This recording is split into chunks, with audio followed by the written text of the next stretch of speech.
മുസ്ലിം സമുദായത്തിലെ ചെറുപ്പക്കാർക്ക് അത് പറ്റുന്നുണ്ടോ? അവകാശം നിഷേധിക്കപ്പെടുന്ന, ആക്രമിക്കപ്പെടുന്ന, ചവിട്ടി മെതിക്കപ്പെടുന്ന സമുദായത്തിന് വേണ്ടി രംഗത്ത് വരാൻ നിനക്ക് പറ്റുന്നുണ്ടോ? നമ്മുടെ സംഘടനയ്ക്ക് എന്തെങ്കിലും പറ്റിയാൽ നമ്മൾ രംഗത്ത് വരും, അല്ലേ? നമ്മുടെ സംഘടനയിൽ ആർക്കെങ്കിലും എന്തെങ്കിലും പറ്റിയാൽ നമുക്ക് രംഗത്ത് വരും. പാടില്ല.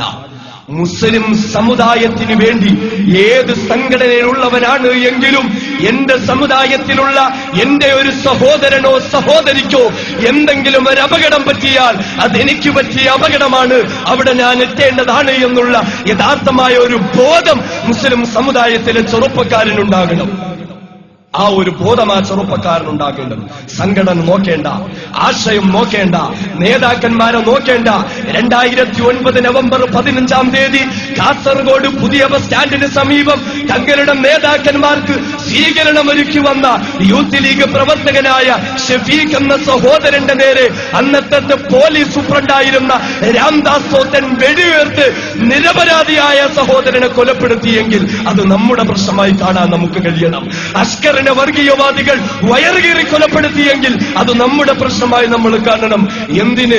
കുറച്ച് ദിവസങ്ങൾക്ക് മുമ്പ് MSFന്റെ ഒരു പ്രവർത്തകനായിരുന്ന അബ്ദുൽ ഷുക്കൂർ എന്ന് പറയുന്ന നമ്മുടെ ഒരു സഹോദരനെ ഇതേ കേരളത്തിലെ രാഷ്ട്രീയ വർഗീയവാദികൾ 2 മണിക്കൂറോളം വിചാരണ ചെയ്തിട്ട് ഇതേ കേരളത്തിൽ 50-ലധികം ആളുകൾ ചേർന്ന് ക്രൂരമായി അവനെ വെട്ടിക്കൊലപ്പെടുത്തിയെങ്കിൽ അത് നമ്മുടെ പ്രശ്നമായി കാണാൻ നമുക്ക് കാണണം.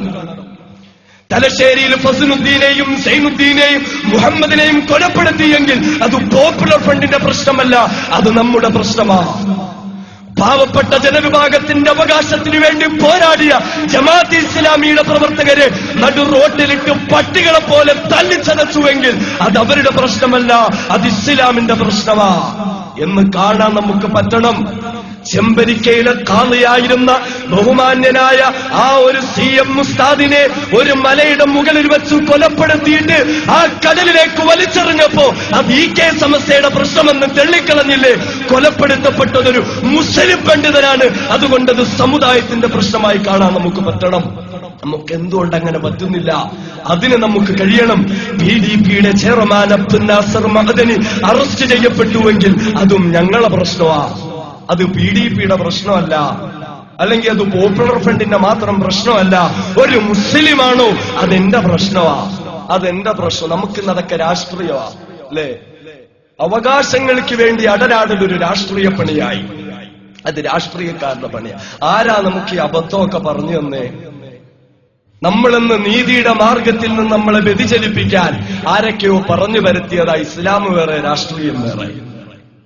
അങ്ങനെയില്ല. അവകാശത്തിന് വേണ്ടി പോരാടൽ അത് ഇസ്ലാം പഠിപ്പിച്ചതാ, ഇസ്ലാം പഠിപ്പിച്ചതാ, അല്ലേ? അബ്ദുൽ നാസർ മഅദനിക്ക് വേണ്ടി ശബ്ദിക്കല് രാഷ്ട്രീയമാണോ? അബ്ദുൽ നാസർ മഅദനിയുടെ ജയിൽ മോചനത്തിന് വേണ്ടി ശബ്ദിക്കല് രാഷ്ട്രീയമാണോ? എന്നാലൊന്ന് കേട്ടുകൊള്ളുക.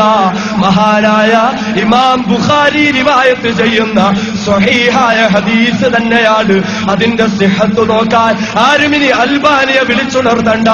സ്വഹീഹായ ഹദീസ് തന്നെയാ. അള്ളാന്റെ റസൂല് പഠിപ്പിച്ചത് രാഷ്ട്രീയമല്ലല്ലോ, അള്ളാന്റെ റസൂല് പഠിപ്പിച്ചത് ദീനുൽ ഇസ്ലാമാണല്ലോ. അള്ളാന്റെ റസൂലതാ പഠിപ്പിക്കുന്നു, ഫുഖു അൽ ആനി യഅനി അൽ അസീർ.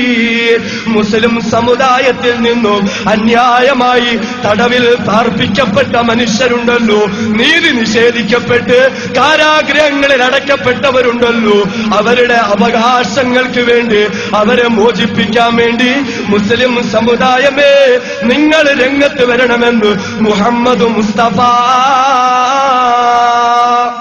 സല്ലല്ലാഹു അലൈഹി വസല്ലം. അല്ലാഹുവിന്റെ റസൂൽ രാഷ്ട്രീയക്കാരനല്ലല്ലോ. ജയിൽ മോചനത്തിന് വേണ്ടി പോരാടാൻ പറഞ്ഞത് സ്വഹീഹായ ഹദീസ. ഇമാം ബുഖാരി എടുത്ത് ബുഖാരി റിവായത്ത് ചെയ്യുന്ന ഹദീസ തുറന്നു നോക്കിക്കോളൂ. അപ്പോ അതൊന്നും രാഷ്ട്രീയമല്ല. നമ്മൾ രംഗത്ത് വരണം. സത്യത്തിലൊന്ന് മുസ്ലിം സമുദായത്തിലെ ചെറുപ്പക്കാർക്ക് ഒരേ മനസ്സും സാഹോദര്യവും ഉണ്ടായിരുന്നുവെങ്കിൽ ഒരിക്കലും സമുദായത്തിന്റെ മേലുള്ള ഇങ്ങനെയുള്ള അതിക്രമങ്ങൾ നടക്കില്ല. മുസ്ലിം സമുദായത്തിലെ ചെറുപ്പക്കാർ ഈ ഒരു സംഘടനാ മനോസ്ഥിതി എടുത്ത് കളയുക. എന്തിനാ? ഓരോ സംഘടനയിൽ പ്രവർത്തിച്ചോ, പ്രശ്നമില്ല.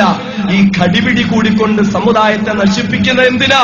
ആ സമുദായത്തിലുള്ള ചെറുപ്പക്കാർക്ക് ആർജവമുണ്ട് എങ്കിൽ, ആ ചെറുപ്പക്കാർക്ക് നീതി നിഷേധത്തിനെതിരെ പോരാടാൻ, ഒന്നോടൊന്ന് ചേർന്ന് പോരാടാനുള്ള മനസ്സുണ്ട് എങ്കിൽ, ഏതൊരു നമ്മുടെ പ്രിയങ്കരനായ അബ്ദുൽ നാസർ മഅദനിയെ പരിപാവനമായ അൻവാർ ഷേരിക്കുള്ളിലേക്ക് വന്നുകൊണ്ട് വർഗീയവാദിയായ അർഷിദ അട്ടല്ലൂരി പിടിച്ചുകൊണ്ടുപോയോ, അതേ അർഷിദ അട്ടല്ലൂരി തന്നെയല്ലേ പെരുമ്പാവൂരിൽ പോപ്പുലർ ഫണ്ട് പ്രവർത്തകരുടെ തക്ബീർ ധ്വനികൾക്ക് മുന്നിൽ അവരടിപതറിപ്പോയി എങ്കിൽ, എന്റെ പ്രിയപ്പെട്ട മുസ്ലിം സമുദായമേ, നാം ഒന്നോടൊന്ന് ചേർന്നുകൊണ്ട് സംഘടനയും ആദർശവും മറന്നുകൊണ്ട് നീതിക്ക് വേണ്ടി നമ്മൾ ശബ്ദിച്ചാൽ ഇൻഷാ അല്ലാഹ് അതേ അർഷിദ അട്ടല്ലൂരി തന്നെ അബ്ദുൽ നാസർ മഅദനിയെ അതേ അൻവാർ ഷേരിയിലേക്ക് കൊണ്ടുവരുന്ന കാലം വിദൂരമാവുകയില്ല.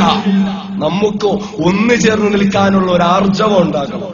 സംഘടനയുടെ പേരും പറഞ്ഞ് കടിപിടി കൂടാൻ മാത്രം വിധിപ്പിക്കപ്പെട്ട ഒരു മുസ്ലിം സമുദായം, അതിൽ നിന്ന് മാറുക, ഒന്നോടൊന്ന് ചേർന്ന് നമ്മൾ പ്രവർത്തിക്കുക.